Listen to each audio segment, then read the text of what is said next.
Bueno, antes de definir lo que son los métodos, los objetivos y las corrientes de pensamiento que maneja la ciencia económica, vamos a definir qué es ciencia económica o economía como tal. Y la economía es una realidad que todos los días tenemos las personas que convivimos en una sociedad. ¿Por qué? Debido al consumo, y es la ciencia que nos permite evaluar las políticas por las cuales y con las cuales se puede manejar y se puede corregir la política económica de una sociedad en general o una sociedad cualquiera. Bueno, primero que todo vamos a ver el método de la política económica. Y los métodos de las políticas económicas están basados en las maneras o estrategias como un gobierno o un grupo de personas va a manejar la economía, qué estrategias va a utilizar. Y esto se hace por medio de cómo, del análisis de los hechos de la situación económica. De esta situación económica hacen la formulación de una hipótesis y luego van a corroborar esa hipótesis de la cual se está tratando esa situación, ese momento económico por el cual están pasando o por el cual se está manejando la economía en esa sociedad en particular. Podemos dar, por ejemplo, como un ejemplo, el movimiento en estos momentos económico mundial que está sufriendo la Unión Europea. Primero que todo, ellos tuvieron que hacer un análisis de la situación económica que estaban viviendo, luego y formularon hipótesis de dónde generaban o de dónde provenían esos problemas más grandes, y descubrieron que eran economías que no estaban siendo solventes dentro de esa Unión Europea. Y luego fueron y corroboraron esas hipótesis y vieron que esos problemas de esos países estaban afectando directamente la economía de un gran volumen de personas. Y esto a su vez está haciendo un efecto de rebote que está haciendo que otras economías diferentes a la de esos países se vean afectadas. Listo.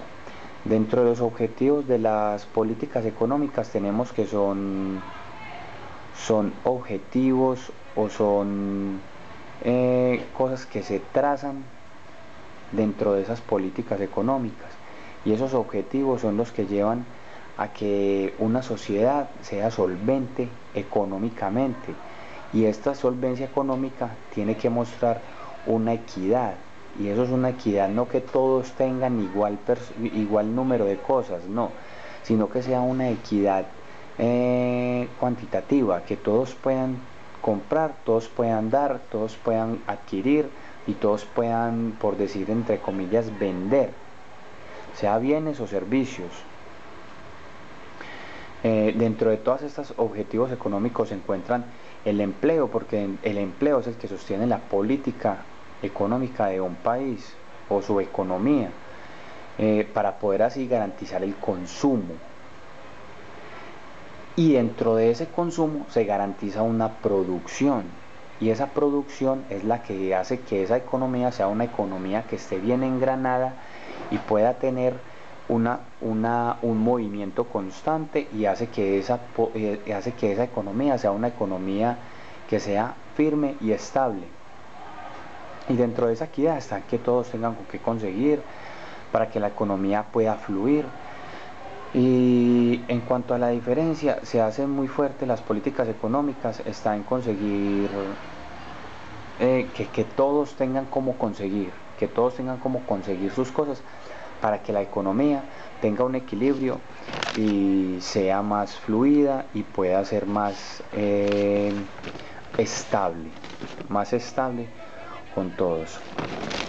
Bueno, dentro de estas cosas vamos a ver la estabilidad económica también, que la estabilidad económica es lo que hace que esas políticas que se están llevando hoy día tengan una repercusión en el futuro, y esa repercusión en el futuro es la que va a hacer que esa economía sea una economía estable a futuro. una economía que sea sostenible, asegurar que las generaciones que vienen, estas políticas económicas no las vayan a afectar, sino que las vayan a hacer más sostenibles, más solventes, más prósperas y puedan ser mucho más estables. Esto garantiza los procesos económicos de las futuras generaciones.